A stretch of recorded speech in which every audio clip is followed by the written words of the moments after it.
Exercise 3.1 का पहला question है, from the pair of linear equation in the following problems and find their solution graphically. Graphically solve करना है आपको question.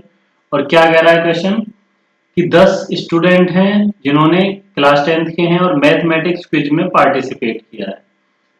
और क्या कह रहा है आगे कि लड़कियों की जो संख्या है वो 4 ज्यादा है किससे, लड़कों की संख्या से। तो आपको बताने लड़के कितने हैं और लड़कियां कितनी हैं।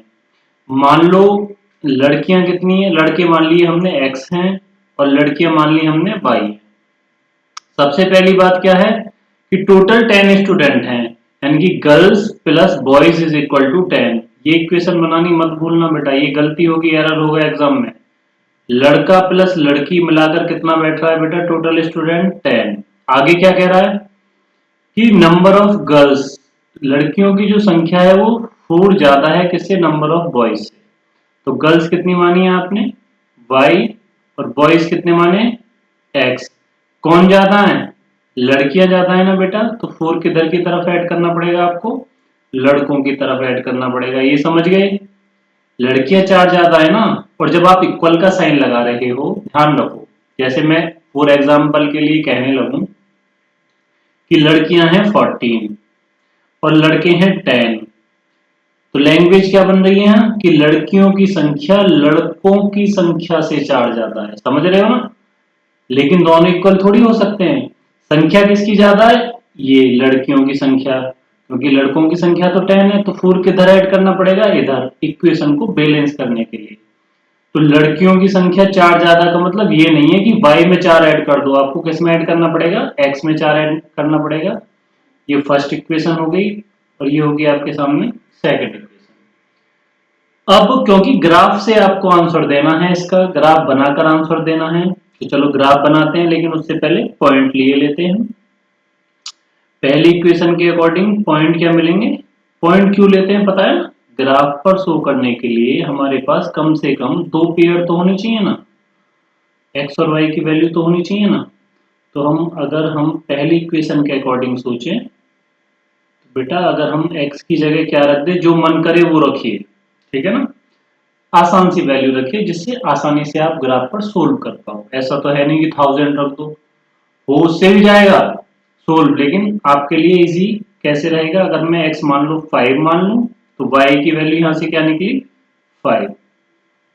अगर मैं बेटा x क्या मान लो 4 मान लिया, तो y की वैल्यू क्या निकल के आ रही है, यहां से 6 निकल कर आ रही है, ठीक है। या माइनस में भी मान सकते हो, कोई फर्क नहीं पड़ता है इन पॉइंट्स का, आप कोई भी पॉइंट्स ले सकते हो, लाइन वहीं से जाएगी।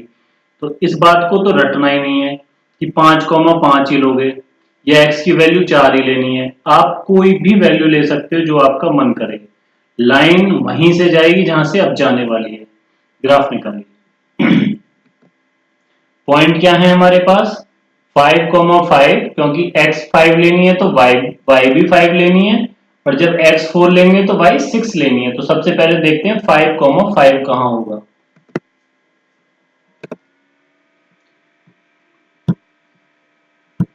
तो बेटा करते हैं हम, ठीक है। तो यहां मान लिया ये थोड़ा, क्योंकि मुझे अंदाजे से लिखना पड़ रहा है, तो आपके पास तो एग्जाम में ग्राफ मिलेगा तो प्रॉपर डिस्टेंस होगा। तो ये खींच लिया हमने कहां तक, 6 तक मान लो, ऐसे यहां कर लिया 1 2, एग्जाम में ग्राफ ले लेना और ये क्वेश्चन आपको ग्राफ पर ही सोल्व करना है। 5,5 कहां होगा, सबसे पहले देखो x पर जाइए 5, 1 2 3 4 5, यहां हो गया 5। अब ऐसे ही y पर जाना है 5, तो पहुंच जाइए 1 2 3 4, ये हो गया 5। और अगर यहां से हम एक हॉरिजेंटल लाइन खींचें और यहां से वर्टिकल लाइन खींचें तो अप्रोक्स कहां पर मिलेंगी एक दूसरे से, यहां पर मिल जाएंगे। तो ये पॉइंट कहलाएगा आपका 5,5। 9th क्लास में वैसे भी आपने शो करना सीख लिया होगा। सेकंड पॉइंट क्या था, एक बार चेक करते हैं, 4,6। तो बेटा 4,6 कहां होगा, तो देखते हैं x पर आपको क्या लेना है, 4 लेना है, और y पर आपको क्या लेना है, 6 लेना है। तो x पर 4 कहां होगा, ध्यान दें, x पर लेना है 4 और y पर क्या लेना है आपको 6। तो x पर 4 होगा 1 2 3 4, ये रहा यहाँ पर बेटा, और y पर 6, 5 तो यहाँ तक हो गया तो 6 ही हो गया। और ये अप्रोक्स माने ये कहाँ पर मिलेगा पॉइंट, यहाँ पर मिल जाएगा। तो आपको क्या करना है, आराम से इन दोनों को लाइन खींच देनी है, ठीक है, ग्राफ पर ये काम करना है आपको। सीधी खींच लेना क्योंकि मेरे पास स्केल वगैरह नहीं है, तो आप इन पॉइंट्स को मिला लेना। अब दूसरी इक्वेशन के पॉइंट निकालते हैं। तो दूसरी इक्वेशन क्या थी हमारे पास, y is equal to x plus 4। तो बताइए क्या मानोगे, x इज इक्वल टू मान लो 1। इसके लिए मैं यहां पर लिखे दे रहा हूं, इसके लिए यहां बनाए दे रहा हूं बेटा। तो x ये हो गया y, x की वैल्यू क्या ले ली है, मान लो मैंने 1 ले ली, x की जगह 1 रखा, तो y की वैल्यू क्या आ गई बेटा 5। अगर मैंने x की जगह 2 रखा तो y की वैल्यू क्या आ गई बेटा 6। तो पहले 1,5 शो करिए, फिर 2,6 शो करिए। तो सबसे पहले देखते हैं 1,5 कहाँ होगा। तो x पर जाइए 1, अपने आप देखिए कहाँ होगा, x पर जाइए 1, ये रहा x पर 1, y पर जाइए 5, ये रहा 5, और ये कहाँ मिलेंगे पॉइंट एक दूसरे से, यहाँ पर मिलेंगे। दूसरा पॉइंट क्या था हमारे पास, दूसरा पॉइंट था 2,6। तो x पर जाना है आपको 2 और y पर जाना है 6। x कहाँ है, ये रहा, ये हो गया 2 और y पर 6 जाना है। तो अप्रोक्सीमेट अगर हम बात करें तो यहाँ पर ये पॉइंट होंगे दोनों। और फिर क्या करना है बेटा, इन दोनों पॉइंटों को, ये थोड़ा मेरा लग जा रहा है, कोई बात नहीं, आप देख लेना, इन दोनों पॉइंटों को ज्वाइन कर देना, इन दोनों पॉइंटों को, समझ गए ना। और ये जहां भी काट रहे होंगे ना बेटा, और देखो कितने कमाल की बात है, ये लाइन जो जाएगी ना, ये वाली लाइन जो जा रही है, ये इनफाइनाइट तक जाएगी दोनों तरफ। ये वाली लाइन जो जाएगी ना, ये वाली, ये भी इनफाइनाइट तक जाएगी दोनों तरफ। तो ये जो पॉइंट आ रहा है ना, जहां पर ये इंटरसेक्ट कर रही है एक दूसरे को, ये एक यूनिक पॉइंट होता है, यूनिक और स्पेशल पॉइंट है ना। ये लाइन और ये लाइन केवल कहां मिली, किस, केवल इस पॉइंट पर मिली। और ये पॉइंट जो होता है ना बेटा, ये इसका सॉल्यूशन होता है। ये इंटरसेक्टिंग पॉइंट जो होता है, ये ही उन दोनों इक्वेशन का सॉल्यूशन होगा।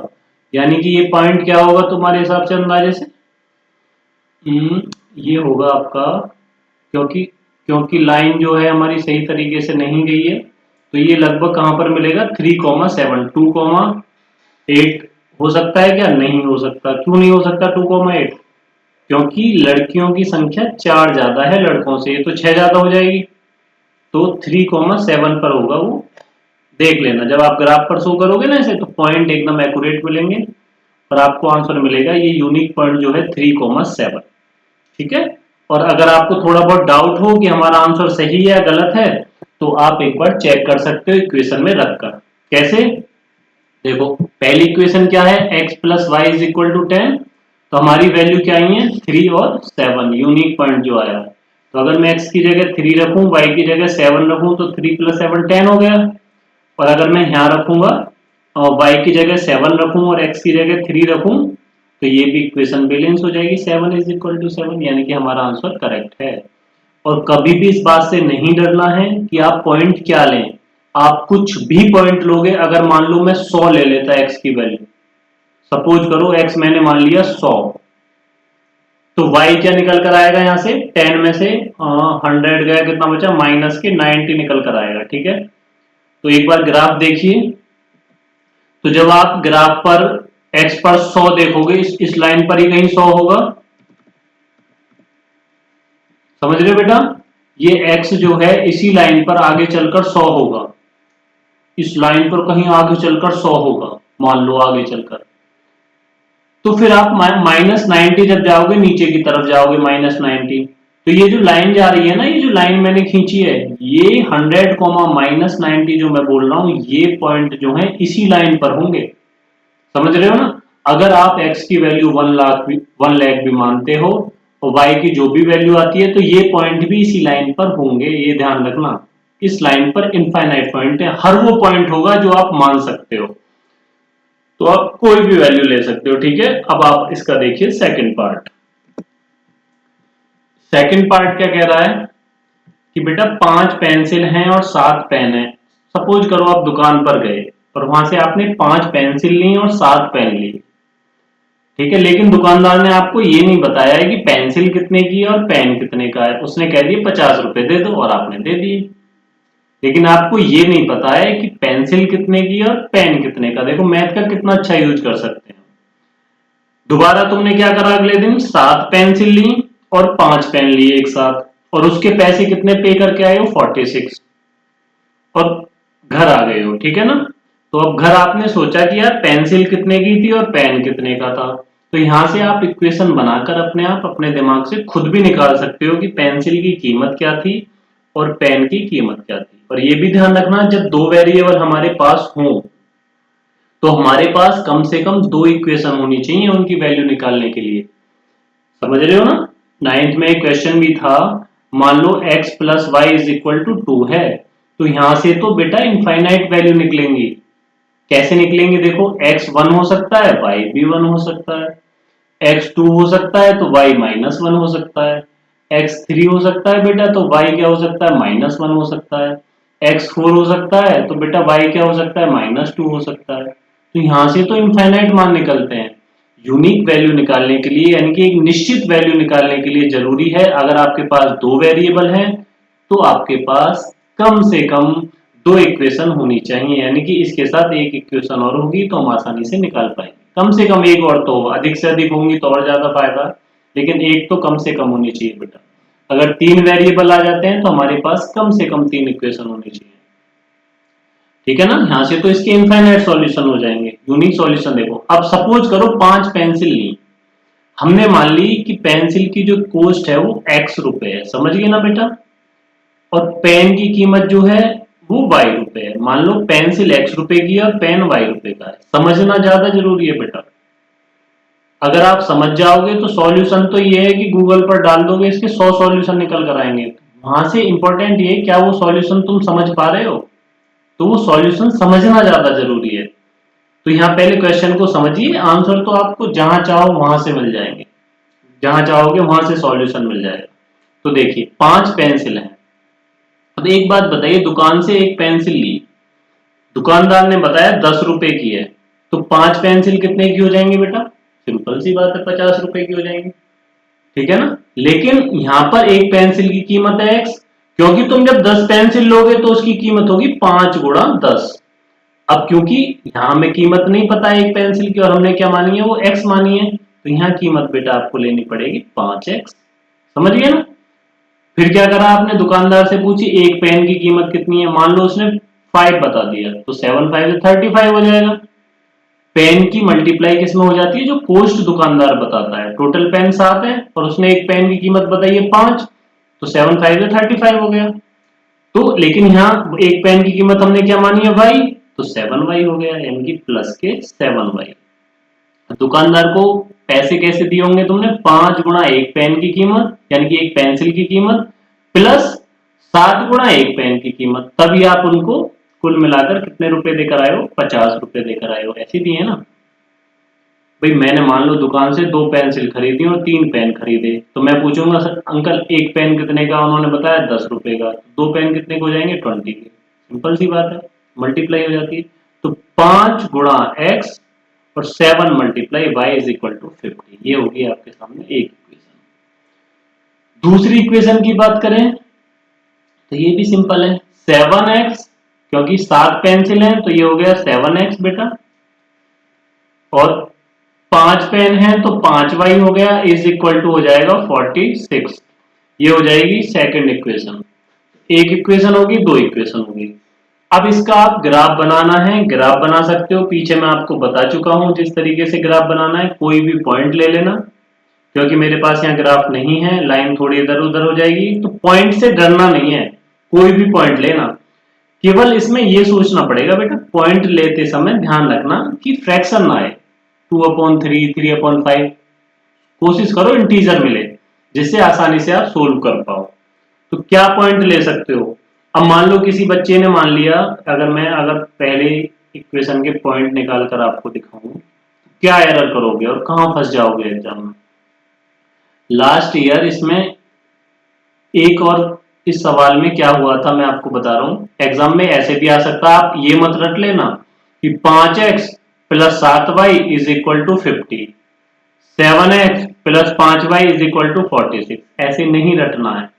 क्यों नहीं रटना है? क्योंकि 2 साल पहले सीबीएसई बोर्ड ने ये क्वेश्चन दिया था कि पहले हम 5 पेंसिल और 7 पेन दे दिए, उसके बाद उन्होंने 7 पेंसिल ना दे करके पहले पेन दे दिए और फिर पेंसिल दे दी। एक्स वाई भी चेंज होगा उस हिसाब से फिर, तो वो बच्चे एरर करके आए थे एग्जाम में। समझ पा रहे हो ना? अगर मैं 7 पेन ले लूं और यहाँ 5 पेंसिल लिख दूं, इसका मतलब हो जाएगा 7y plus 5x is equal to 46 लिखना पड़ेगा फिर। तो ये एरर नहीं करना है। और एग्जाम में सुनो क्या एरर होगा। अगर मान लो मैंने x की वैल्यू मान ली 2, तो x की जगह जब मैं 2 रखूंगा तो 5 2 जा 10, 10 इधर जाके सब्ट्रैक्ट होगा और 50 में से 10 सब्ट्रैक्ट हुआ 40, और 40 को जब 7 से डिवाइड किया तो बेटा ये वैल्यू आ रही है 40/7। और 40/7 का मतलब होता है कि ये वैल्यू आप ग्राफ पर जब शो करोगे तो आपके लिए बड़ा ही टफ वर्क होगा। 40/7 आप एकदम एक्यूरेट पॉइंट नहीं डिसाइड कर सकते हो, क्योंकि ये कैसा नंबर है आपको ये भी पता चल रहा होगा, ये नॉन टर्मिनेटिंग नंबर है। टर्मिनेटिंग होता तो सोचते भी ये नॉन टर्मिनेटिंग है बेटा नॉन टर्मिनेटिंग एंड रिपीटिंग, तो ये शो करना एक्यूरेट पॉइंट पर ग्राफ पर पॉसिबल नहीं है। तो आपको ऐसे पॉइंट लेने हैं कि जिससे हमें इंटीजर मिले। तो सोच कर देखिए क्या ले सकते हैं पॉइंट, बताइए एक बार। ऐसे क्या पॉइंट लें जो हमें इंटीजर मिल जाए। कोशिश करो बेटा, अगर हम 5 लें, x की जगह 1 ले मान लो, तो 5 1 जा 5, 50 में से 5 गया क्या बचा 45, 7 से कटेगा नहीं कटेगा। अगर मैं 3 लूं तो 15 हो गया। ऐसे सोच लो, इतना तो सोचना पड़ेगा, मैं भी अगर कर रहा हूं तो मुझे भी सोचना पड़ेगा। तो उस चीज से डरना नहीं है, घबराना नहीं है। x की जगह अगर मैं 3 लूं तो 5 3 जा 15 और 15 इधर आई, बिल्कुल सही बात है, तो 35 हो गया। और 35 को जब 7 से डिवाइड किया तो 5 आ गया। समझ पा रहे हो ना? तो ये खुद रख कर देख लो, प्लस की भी संख्या रख कर देखो और माइनस की भी रख कर देखो। तो 4 या 5 तक वैल्यू रखोगे तो आपको समझ में आ जाएगा अच्छे से। एकदम ऐसी वैल्यू मिली है जिनको शो करना बहुत आसान है। यहाँ शो नहीं कर पाओगे, यहाँ बहुत टफ होगा, और ना ही आपको यूनिक पॉइंट मिलेगा, निश्चित नहीं मिलेगा बेटा। 40/7 कहां ढूंढोगे, अंदाजे से पॉइंट लगाना पड़ेगा आपको। तो ध्यान रखें, बाकी का मैं कर सकता हूं लेकिन केवल इसलिए नहीं कर रहा हूं ताकि आप आसानी से अपने घर प्रैक्टिस कर पाएं। अगर ना हो तो मुझे कमेंट बॉक्स में एक बार बेटा बता दें। Thanks for watching the video.